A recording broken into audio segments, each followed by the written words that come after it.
Aujourd'hui, je vous embarque avec moi, on va tester la méthodologie Top Down Center Out. Je vous rappelle la promesse, c'est une seule toile, 30 minutes d'ajustement et on doit sortir avec un pantalon parfaitement ajusté. Une minute de théorie, mais uniquement pour comprendre dans quoi on se lance. L'approche Top Down Center Out, elle se veut neutre. C'est-à-dire qu'à l'opposé de l'approche, on va dire morphologique, où on va déterminer quelle partie du corps affecte le tombé du pantalon, ici, on va se baser sur la gravité. Oui, vous m'avez bien compris, la gravité. C'est tout simple. En fait, votre pantalon, s'il arrive à tenir sur vous, c'est essentiellement parce que la ceinture, elle est ajustée à votre taille, tandis que la jambe du pantalon est accrochée à la ceinture, et c'est uniquement cette accroche sur la ceinture qui fait qu'il va tomber. Après, la façon dont il tombe sur votre corps, c'est là où on a la partie d'ajustement, sauf qu'on va plus se baser sur la ceinture pour rectifier ces problématiques de tomber. C'est pas clair? Passons sur le mannequin. En fait, vous allez apposer votre ceinture ici. Hein, donc c'est elle qui tient tout le pantalon. Il est ajusté, comme vous pouvez le voir, j'ajuste la ceinture parfaitement à ma taille. Donc vous avez la ceinture qui est ici. Je vais juste avoir à épingler sur la ceinture, donc ici. Donc là je le fais sur un mannequin, mais c'est la même chose sur son corps. Hein. Donc quand j'épingle ici, je vais pouvoir justement après jouer sur l'ajustement. Et donc en fonction du drapé, si je descends ou je monte, je vais pouvoir tout de suite me rendre compte, est-ce que ça fait des plis, est-ce que sur la fourche ça se plie correctement. C'est ça qui va vraiment être la base de mon ajustement, c'est en fait toute cette ligne que je vais corriger. En fait là on va avoir la coupe initiale qui est en noir là, et là le bleu en fait c'est ma coupe finale, c'est-à-dire comme vous pouvez le voir en fait j'ai dû remonter de pratiquement 5 cm ma jambe pour justement avoir le bon ajustement, le bon tombé par rapport à la longueur de la fourche et également réduit la hauteur. C'est-à-dire que pour bien tomber, ma jambe, elle n'est pas dans ce sens-là, elle a dû être mise dans ce sens-là pour tomber bien droit au sol. Donc vous voyez, c'est finalement uniquement la ceinture qui me sert de base d'ajustement. Vos modifications se feront essentiellement sur cette ligne-là, un petit peu ici et légèrement au niveau de la fourche, c'est tout. Le reste, ça va être conservé tel que ça a été designé initialement, donc vous êtes assuré d'avoir en plus un patron qui ressemble à celui qui était représenté sur votre pochette initialement. Bon, c'est bien beau la théorie, maintenant on va passer au concret. Moi j'ai expérimenté au moins à 3 reprises avec donc 3 patrons différents. Le premier, je l'ai fait sur un patron gratuit, donc Peppermint Pattern. C'est un pantalon droit assez basique, mais il est gratuit, c'est un avantage, donc n'hésitez pas à tester ce patron pour vous lancer dans cette méthodologie-là. Après, j'ai fait le Burda Easy. En fait, je voulais absolument me faire un pantalon à pont. J'ai cherché pendant des heures et des heures sur internet pour trouver le pantalon que je voulais, que j'avais en tête. Bien sûr, j'ai rien trouvé. À chaque fois, c'était soit des faux ponts, soit la taille, elle était trop basse, soit la forme de la jambe du pantalon ne me convenait pas. Je me suis donc rabattue sur le Burda Easy qui est un pantalon qui a faux pont. Et le troisième choix a été le Mitchell Trouser de Claude Shaw Pattern. Ce patron là est super en termes de design mais également d'instruction. Par contre je vous le déconseille pour démarrer cette méthodologie là. Alors pourquoi je vous le déconseille? C'est pas lié au patron, il est vraiment très bien fait, c'est juste qu'il y a beaucoup de pièces qui sont au niveau de la ceinture. Et donc forcément comme nous on fait nos ajustements tout autour de la ceinture, ça vous oblige à les reporter sur chacune des pièces, ce qui demande une gymnastique mentale pas forcément évidente pour les premières fois. Pour votre premier essai, je vous conseille de prendre un patron basique qui a pas trop de complexité dans son design. Le Peppermint est parfait pour ça, c'est un pantalon droit, il y a une ceinture, 2 poches et ça s'arrête là.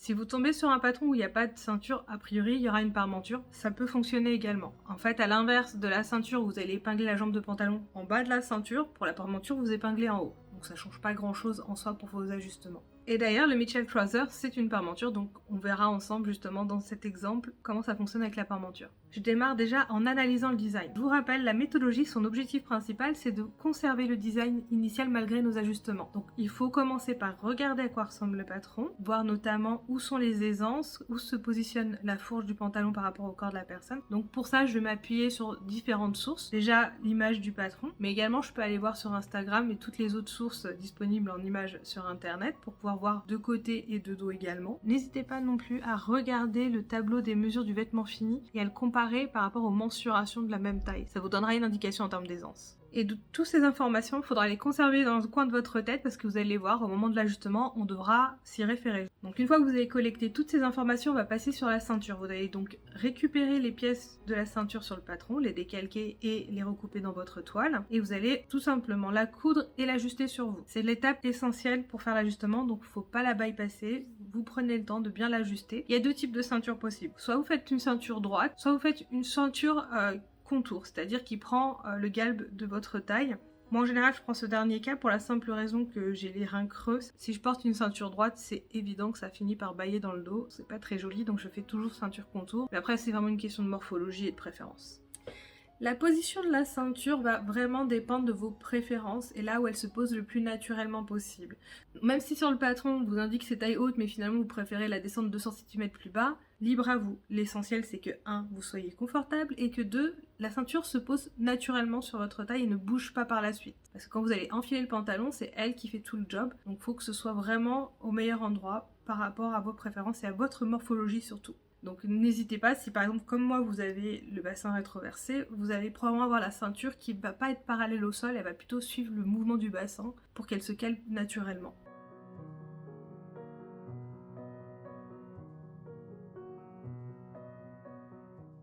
Une fois que vous avez fini d'ajuster la ceinture, vous allez la recoudre aux parties où vous avez fait vos ajustements et ensuite on va ajouter quelques composantes en plus pour faciliter l'ajustement qui va suivre. Donc on va poser des scratchs. Alors dans la méthodologie initiale de Ruth Collins, il n'y avait pas de scratch, mais c'est une autre youtubeuse, c'est Jen de G-Stern Design qui proposait de mettre des scratchs pour faciliter les ajustements. Ça vous sert de seconde paire de mains et je vous confirme, effectivement au 3e essai j'ai utilisé cette méthode là, ça m'a nettement facilité la vie. Donc au niveau des scratchs, vous allez commencer par repérer où se trouve le milieu dos et le milieu devant. Vous allez mettre des scratchs donc sur le milieu devant pour permettre justement de refermer la ceinture facilement. Et au niveau du milieu dos, vous allez mettre un scratch. Alors je vous conseille de le mettre côté droit de votre milieu dos parce qu'on va faire l'essentiel de nos ajustements sur le côté droit. Et le fait de toujours le mettre sur le milieu droit, ça va nous servir de repère parce qu'au moment de l'ajustement, on va se servir du scratch comme repère sensoriel et donc le fait de pouvoir passer la main le long du bord du scratch, donc sur le côté gauche, on saura que ça correspondra exactement au chevauchement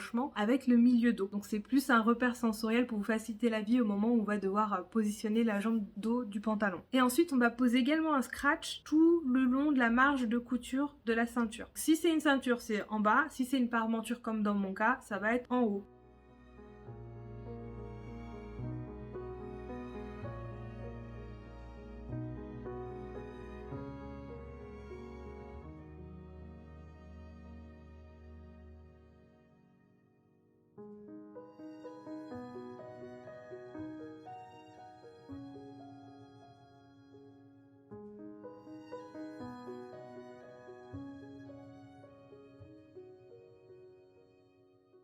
Maintenant on passe au décalcage du jambe des pantalons. Alors avant de se lancer, déjà la question, quelle est ma taille? Déjà je vais déterminer mon tour de taille et également mon tour de hanche. Donc mon tour de taille c'est 78 cm et mon tour de hanche c'est 109 cm. Donc si on se réfère au tableau du patron, donc ici je suis sur le burda, on se rend compte que je suis entre les tailles 42 et 46. Dans mon cas, comme la taille est plus petite que le tour de hanche en termes de référence burda, je vais uniquement décalquer tout le contour pour la taille 46. Imaginons que ce soit l'inverse. Par exemple, vous avez un tour de taille 82 qui correspond à du 44 et un tour de hanche à 102 qui ici correspond à du 42. Donc vous voyez en fait là la différence elle est inversée par rapport à mon exemple précédent. Et bien dans ce cas spécifique, vous allez avoir une petite subtilité. Vous allez en fait prendre la couture extérieure du pantalon en taille 44 parce que la couture extérieure comprend les hanches. Par contre pour la couture intérieure qui commence qu'à la fourche, finalement elle ne comprend pas la partie des hanches, on va pouvoir se permettre de passer sur la taille 42. Comme ça, voilà, vous avez déjà fait un début d'ajustement grâce au changement de taille au niveau des coutures, sans jamais pour autant changer le design vu qu'on n'a jamais cassé les lignes de couture. Donc ce dernier cas, ça correspond plutôt à des morphologies où la taille n'est pas très marquée. Donc je pense plutôt à des morphologies en H, en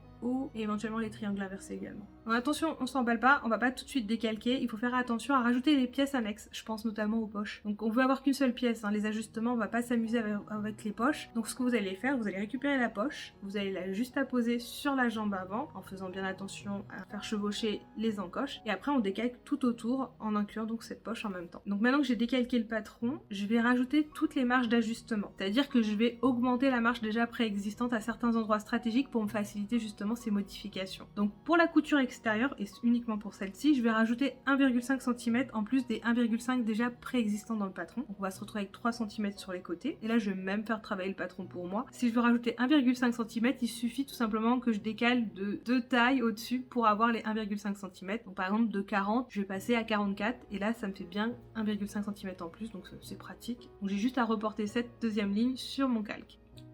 Donc je vais positionner mon stylo à la hauteur des hanches et je vais tirer une ligne droite parallèle au droit fil jusqu'en haut au niveau de la ceinture. Et arrivé à la hauteur de la ceinture, je vais encore reprolonger de 5 autres centimètres.